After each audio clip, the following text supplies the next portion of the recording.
I've always been a big wrestling fan, but the early 2000s ruthless aggression era was pivotal in my youth, with the likes of Eddie Guerrero, John Cena, and one of my favorite stars, WWE Hall of Famer Torrie Wilson. I chatted with her about touring, tough matches, her iconic Playboy centerfolds I cherished in my teenage years, as well as the controversial bra and panties matches which seemed problematic but helped transition women through changing attitudes into a focus now on physical prowess.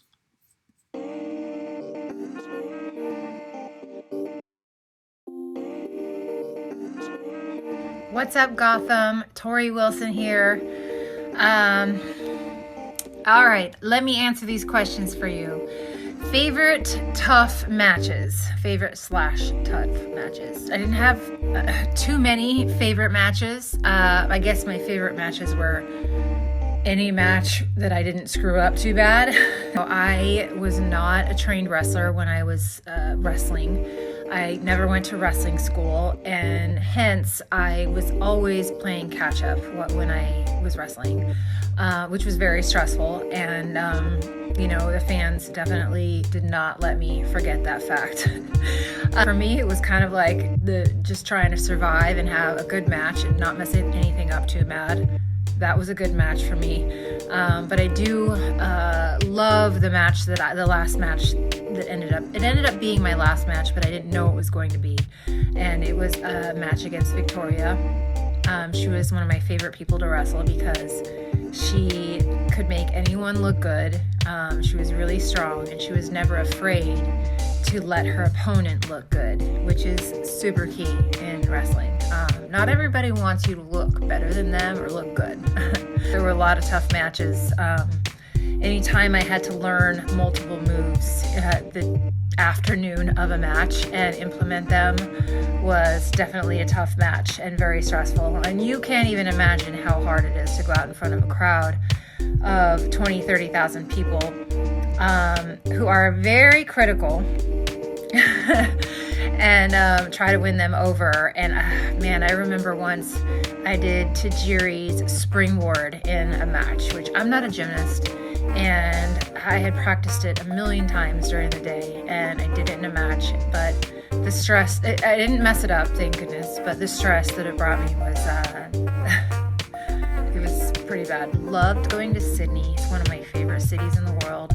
It's probably one place that I could live if I ever lived outside of the US.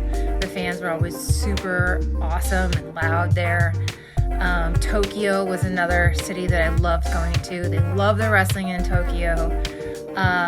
They were very respectful, but even I was able to do things in the match where you could hear a collective gasp through the whole audience, and it was just such a cool feeling.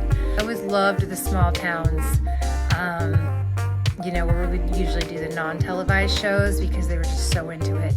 And it was always fun to just try new things out. Modeling with Playboy, even with Sable. I read your Judgment Day match with her is still one of the most viewed. It's kind of crazy. That Judgment Day match with Sable was definitely one of the most viewed for a long time. I don't know if it still is or not. If you want to call it a match, it was more like a bikini showdown that I technically won, but I don't know that I really won because she's amazing. I had fun shooting for Playboy. At that time, Playboy was such an iconic, awesome magazine, and so many big A-list celebrities were doing celebrity pictorials. So, obviously for me to be chosen to do one of those pictorials was quite an honor. And wrestling fans ate that up, of course. We're talking ruthless aggression era, right?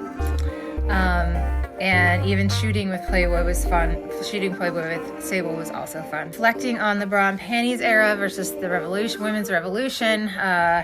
Yes, you did read correctly. I was uncomfortable doing bra and panty matches. I mean, let's be real. Who really is comfortable ripping people's clothes off or having their clothes ripped off in front of a crowd to win a match? We used to probably have nightmares over this in grade school about going to school in our underwear. I lived that. And I have moments where I was just like, it was what it was. It was all in fun. I definitely have a lot of those moments. I can appreciate it for what it was.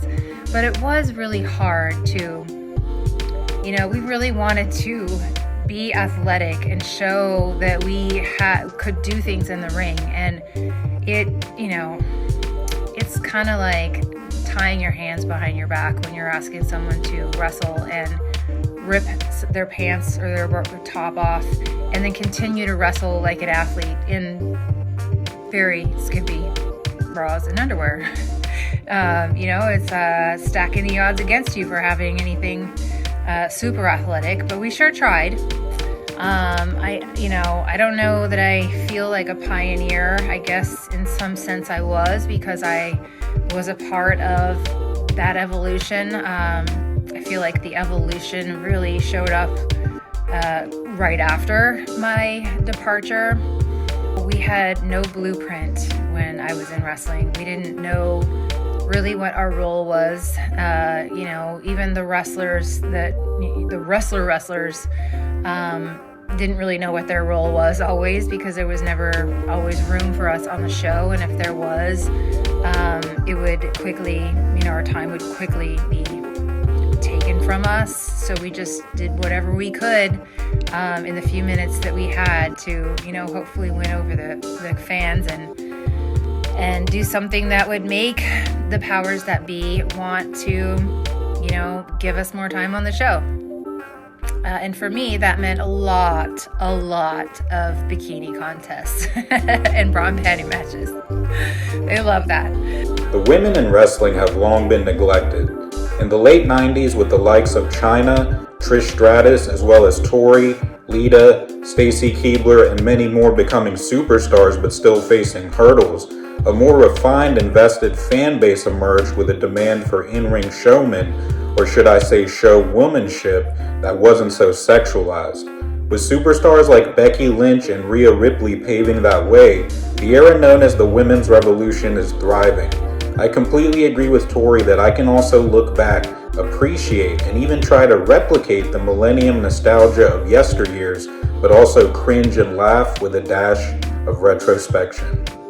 Advice for anyone getting into the business. The business has changed so much since the days that I entered, by luck, really.